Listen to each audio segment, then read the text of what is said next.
नमस्कार, मैं हूं अनीता और आप देख रहे हैं आदिवासी डेली। हम लेकर आते हैं आदिवासी भारत से जुड़ी बड़ी खबरें और साथ ही आपको बताएंगे बोडो आदिवासियों के लोक नृत्य के बारे में। तो शुरुआत करते हैं हेडलाइंस के साथ।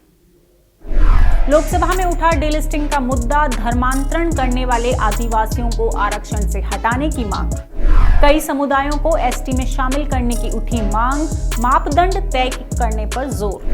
आदिवासी विकास का पैसा होता है लैप्स, संसद की पब्लिक अकाउंट्स कमेटी ने जताई नाराजगी। ओडिशा में नाबालिग आदिवासी लड़की से छेड़छाड़, डॉक्टर गिरफ्तार।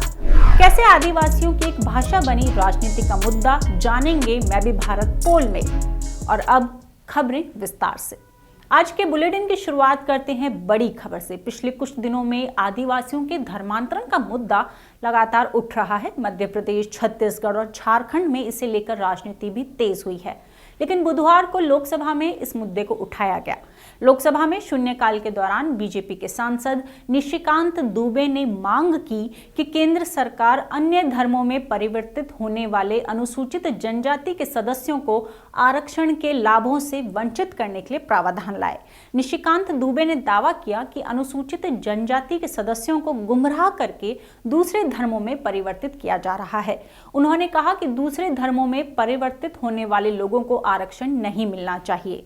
लोग पढ़ाई के नाम पर, लोग शिक्षा के नाम पर, या लोग उनके स्वास्थ्य के नाम पर, या लोग उनको बरगला के धर्मांतरित कर रहे हैं। और मेरे इलाके झारखंड में, उड़ीसा में, छत्तीसगढ़ में और नॉर्थ ईस्ट में ये बड़े पैमाने पर हो रहा है। मेरा आपसे आग्रह है कि 341 और 342 एक ही है। सुप्रीम कोर्ट में जो अभी केंद्र सरकार ने कहा है कि हम किसी कीमत पर धर्मांतरित होने वाले शेड्यूल कास्ट को नहीं देंगे, उसी तरह से शेड्यूल ट्राइब में यह लागू होना चाहिए। जो धर्मांतरित होते हैं उनको रिजर्वेशन नहीं मिलना चाहिए। धर्म परिवर्तन करने वाले आदिवासियों को आरक्षण या फिर सरकार की अन्य योजनाओं के लाभ से वंचित करने की मांग करने वाले इसके लिए डीलिस्टिंग शब्द का प्रयोग करते हैं। ये मांग मध्य प्रदेश, छत्तीसगढ़ और झारखंड में कई बार सुनने को मिली है। इस मुद्दे से जुड़े तथ्य क्या हैं, इसमें कितनी सच्चाई है, इस पर चर्चा करने के लिए हमारे साथ जुड़े हैं जेरोम कुजुर जी। बीजेपी के सांसद निशिकांत दुबे ने लोकसभा में डीलिस्टिंग का मुद्दा उठाया है और ये पहली बार नहीं है, इससे पहले भी ये मुद्दा बार बार उठाया जा चुका है। इस बारे में आपकी क्या राय है?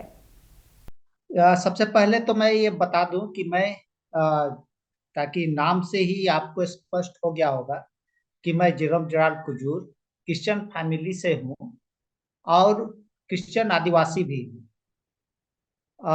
जहाँ तक मेरा जो सोच है कि आदिवासी शब्द जो है वो, ताकि हम सदियों से यहाँ रह रहे हैं, आदिकाल से यहाँ रह रहे हैं, इसीलिए हम अपने को खुद को आदिवासी होने का दावा करते हैं।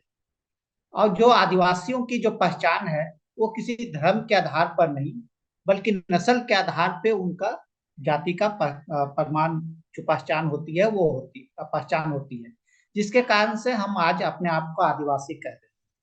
इससे पहले मैं आपको बता दूं कि स्वर्गीय कार्तिक उरांव जब एक बार चुनाव हार गए थे, तब के समय में उन्होंने एक, ताकि उनको जो हराया था वो मुंजनी करके था, मुंजनी आश्रम नाम मुझे याद नहीं आ रहा है, अब जिसने उन्हें हराया था, निर्दलीय होकर के संसद सदस्य बने थे। तब के समय में स्वर्गीय कार्तिक उरांव ने सुप्रीम कोर्ट में या पटना हाई कोर्ट में एक केस किया था, सुप्रीम या पटना हाई कोर्ट में, जिसमें ये कहा गया था कि ताकि एक क्रिश्चियन है, डिसीजन आया उसमें साफ साफ तौर पर यह कहा गया कि जो भी व्यक्ति, चाहे वो आदिवासी हो, आदिवासी परिवार से जो भी व्यक्ति, यदि वो धर्म परिवर्तन किया भी है, लेकिन वो अपनी सांस्कृतिक, अपनी जो परंपरा है उस परंपरा का निवारण करता है, और इसके साथ ही साथ उनका जो पैतृक उत्तराधिकारी का जो बात है उसको, उसकी उस परंपरा को वो फॉलो करता है, तो हम उसको आदिवासी, गैर आदिवासी नहीं मान सकते। और इस तरह से मुंजनी ने वो केस जीता था, और तब से लेकर के ये विकाचार चला आ रहा है। और हम जितने भी क्रिश्चियन लोग हैं, क्रिश्चियन आदिवासी हैं, हम अपने आप को आदिवासी होने का दावा शुरू से ही करते हैं, उसके बाद से भी कर रहे हैं। ये कहा जा रहा है कि धर्मांतरण की वजह से आदिवासी संस्कृति खतरे में पड़ गई है और ईसाई जनसंख्या भी बढ़ गई है। इस बारे में आप क्या कहेंगे? विशेषकर है कि मुझे जो याद है, झारखंड का जो आंकड़ा है, पिछले जो जनगणना है उसका अनुसार, उसमें क्रिश्चियन आदिवासियों की संख्या तो मुश्किल से 3 या 4%, मतलब जो टोटल जो आदिवासी हैं उसमें केवल 3 या 4%। तो उस हालत में यदि हम यह बोले कि हमारी जनसंख्या लगातार बढ़ रही है, ऐसा बात नहीं। अब मुझे याद है कि मेरे पूर्वज जो है आज से 100 साल पहले, 100-150 साल पहले क्रिश्चियन बने थे, जब इस इलाके में फादर लिबन्स का आगमन हुआ था।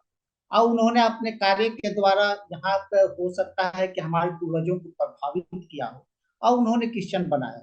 और हम तो पैदाइशी क्रिश्चियन है, तब ताकि मेरे परदादा लोग क्रिश्चियन थे तब हम लोग क्रिश्चियन है। आज के समय में नए सिरे से क्रिश्चियन बन रहा है ऐसी कोई बात तो है नहीं।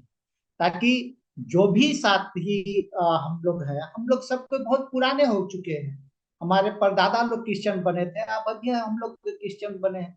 इसीलिए इस तरह का नहीं कहा जा सकता है कि क्रिश्चियनों की संख्या ज्यादातर बढ़ रही है। और जहां तक प्रलोभन की बात आती है या किसी तरह से डराने या धमकाने की बात आती है, तो हम लोग इसको नहीं मानते। ताकि हमारा ये कहना है कि यदि हमारे अंदर में यदि विश्वास हो तभी हम क्रिश्चियन बन सकते हैं।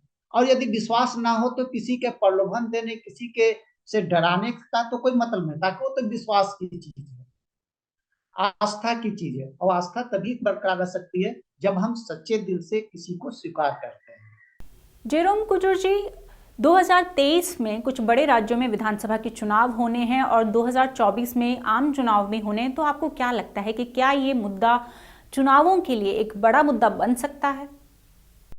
एक बात तो है कि जितने भी पढ़े लिखे आदिवासी समाज के लोग हैं, जो अपने आप को राजनीतिक गतिविधियों से या राजनीतिक रूप से अपने आप को दूर रखने का प्रयास करते हैं, जो समाज के बारे में चिंतित हैं, वे तमाम लोग इस बात को जानते हैं कि डीलिस्टिंग का जो बात है ये केवल राजनीतिक मुद्दा है और इसे राजनीतिक मुद्दे से आदिवासी समाज को तोड़ने का प्रयास किया जा रहा है।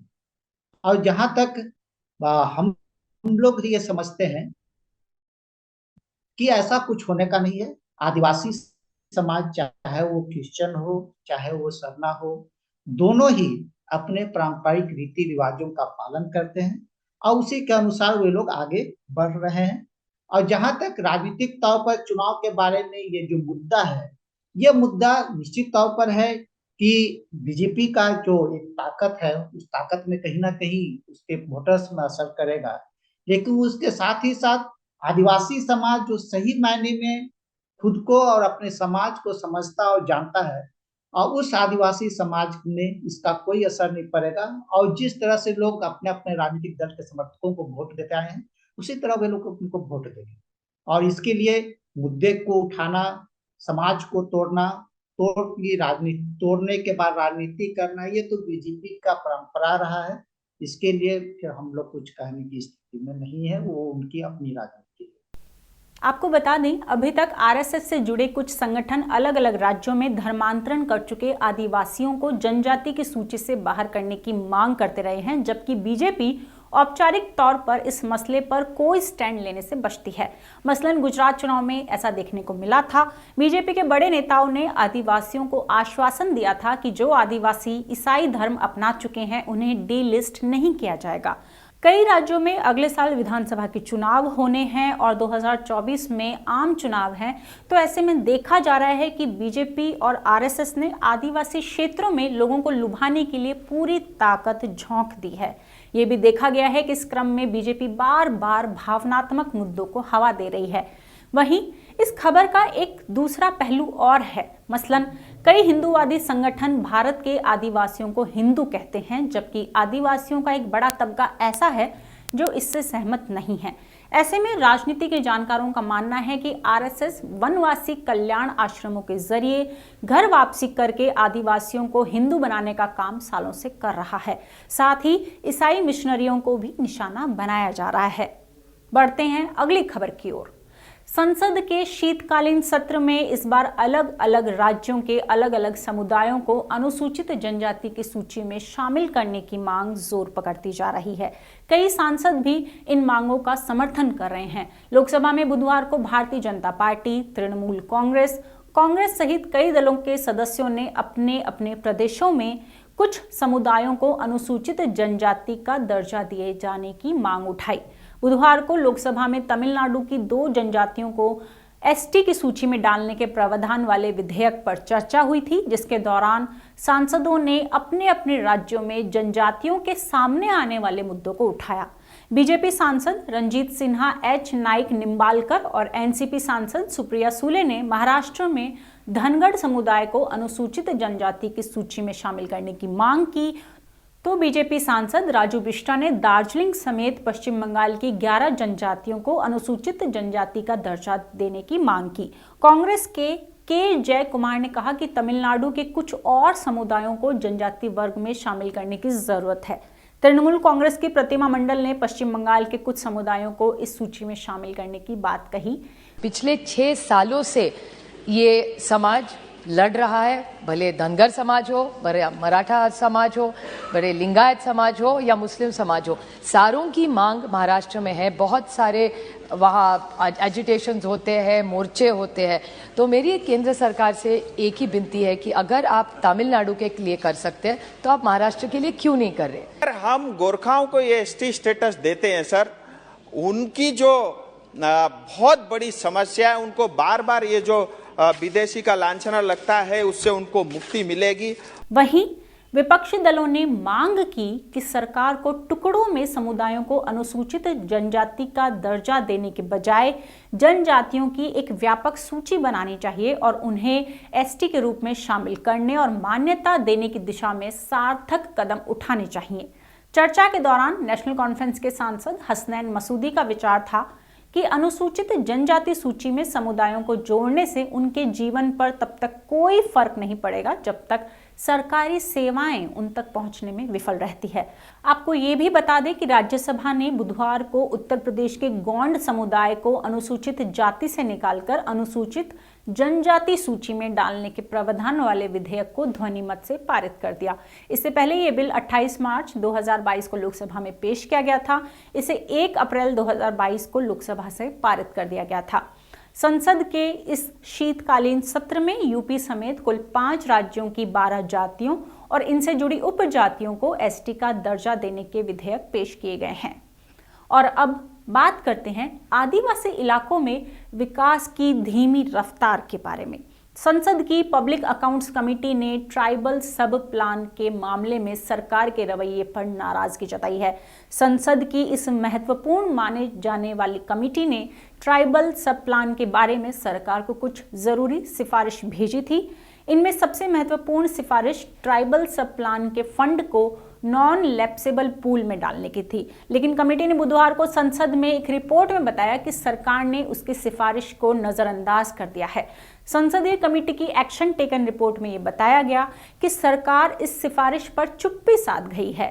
तो आपको बताते हैं क्या होता है नॉन लैप्सेबल पूल। दरअसल सरकार ट्राइबल सब प्लान के तहत आदिवासी इलाकों के विकास पर खर्च करने के लिए अलग से पैसे का प्रावधान करती है, लेकिन कई बार सरकार के अलग अलग मंत्रालय, विभाग या राज्य सरकारें समय से इस पैसे को खर्च नहीं कर पाती। जब समय सीमा के भीतर ये पैसा खर्च नहीं होता तो ये पैसा लैप्स हो जाता है, यानी सरकार इस पैसे को जारी नहीं कर सकती है।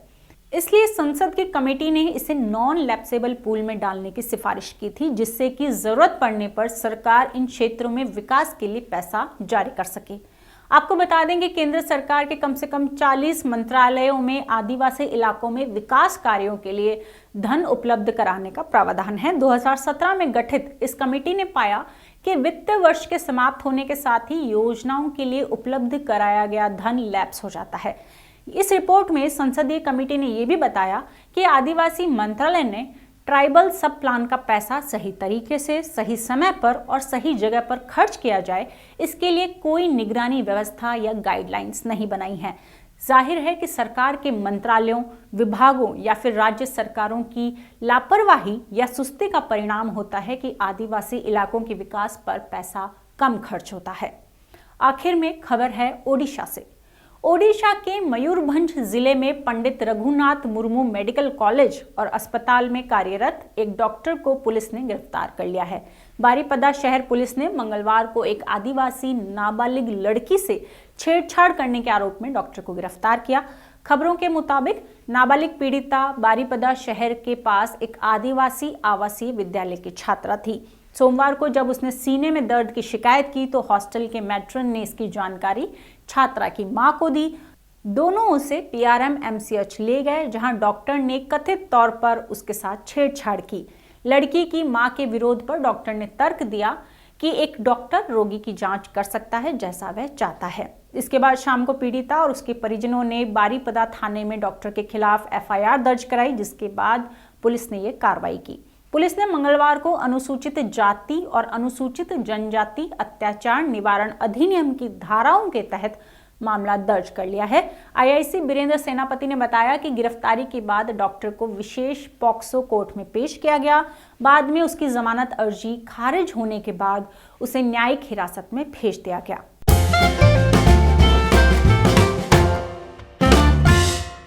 और अब बारी है मैं भी भारत पोल की। कुछ दिन पहले हमने मैं भी भारत के YouTube चैनल पर एक सवाल किया था। वो सवाल था, कोक बोरोक किस राज्य के आदिवासियों की भाषा है? इस सवाल के जवाब में हमने आपको 5 राज्यों का ऑप्शन दिया था, जिसमें सबसे ज्यादा यानी 58% लोगों ने कर्नाटक राज्य चुना, जबकि त्रिपुरा को 20%, मध्य प्रदेश को 9%, असम को 7% और मेघालय को 6% वोट मिले।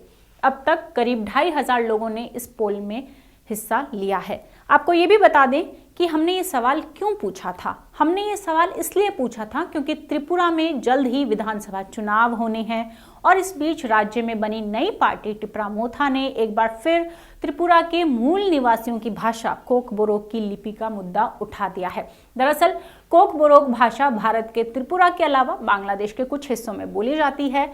कोक का मतलब होता है भाषा और बोरोक का मतलब होता है लोग, यानी लोगों की भाषा को कोक बोरोक कहा जाता है। इस भाषा को भारत की उन भाषाओं की सूची में रखा गया है जो खतरे में हैं। त्रिपुरा के आदिवासियों की ये सबसे बड़ी भाषा मानी जाती है। पिछले करीब 40 सालों में लगभग 1 दर्जन से ज्यादा बार इस भाषा की लिपि को लेकर फैसले बदले हैं। त्रिपुरा में लंबे समय तक सत्ता में रही वामपंथी मोर्चा की सरकार इस भाषा की बांग्ला लिपि के पक्ष में थी, लेकिन यहाँ के आदिवासी संगठन और राजनीतिक दल रोमन स्क्रिप्ट चाहते हैं। अब राज्य में बीजेपी की सरकार है और कोक बोरोक के लिए देवनागरी स्क्रिप्ट की वकालत की जा रही है। हालांकि बोरोक संगठन इसका विरोध कर रहा है। उनका मानना है कि देवनागरी को कोक बोरोक भाषा की लिपि पर थोपना आदिवासी समुदायों के साथ अन्याय होगा। किसी आदिवासी भाषा की स्क्रिप्ट क्या होगी, ये तय करने का हक तो उस समुदाय को ही होना चाहिए। इस मसले पर टिप्रामोथा के अध्यक्ष प्रद्योत माणिक्य ने साफ कहा कि वे कोक बोरोक की बांग्ला लिपि का विरोध करते हैं। उन्होंने कहा कि इस भाषा की लिपि हिंदी या रोमन हो सकती है। अगर लिपि देवनागरी होगी तो कम से कम यहाँ के आदिवासी बच्चों को पढ़ने के बाद हिंदी का ज्ञान आसान होगा और उन्हें नौकरियां मिलना आसान होगा।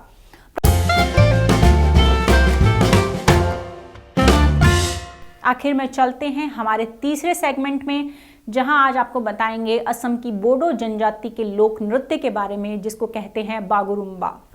असम पहाड़ियों और घाटियों की भूमि, रंगीन जनजातियों और समुदायों का घर है। यहाँ प्रत्येक जनजाति का अपना पारंपरिक लोक नृत्य होता है।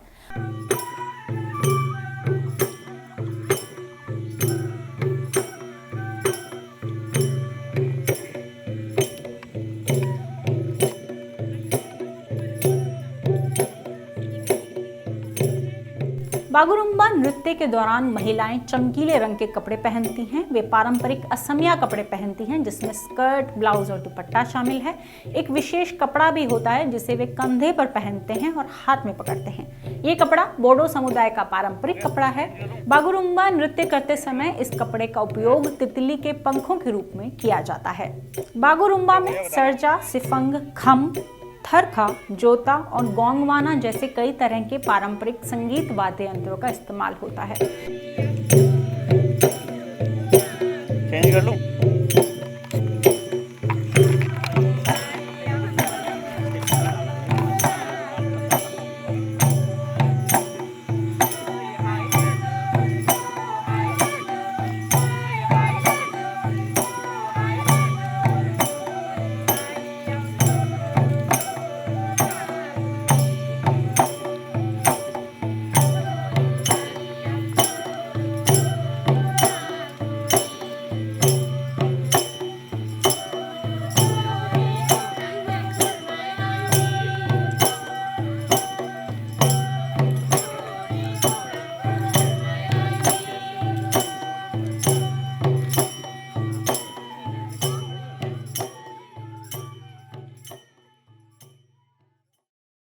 और आज के हमारे बुलेटिन में इतना ही। रोज हम इस बुलेटिन में लेकर आते हैं आदिवासी भारत से जुड़ी बड़ी खबरें। अगर आप हमसे जुड़ना चाहते हैं तो आप नीचे दिए गए व्हाट्सएप नंबर पर हमें मिस कॉल जरूर दें। साथ ही इस वीडियो को लाइक करें। अगर आपके कोई सजेशंस हैं तो आप कमेंट बॉक्स में कमेंट करके जरूर बताएं और मैं भी भारत के यूट्यूब चैनल को सब्सक्राइब करना ना भूलें। धन्यवाद।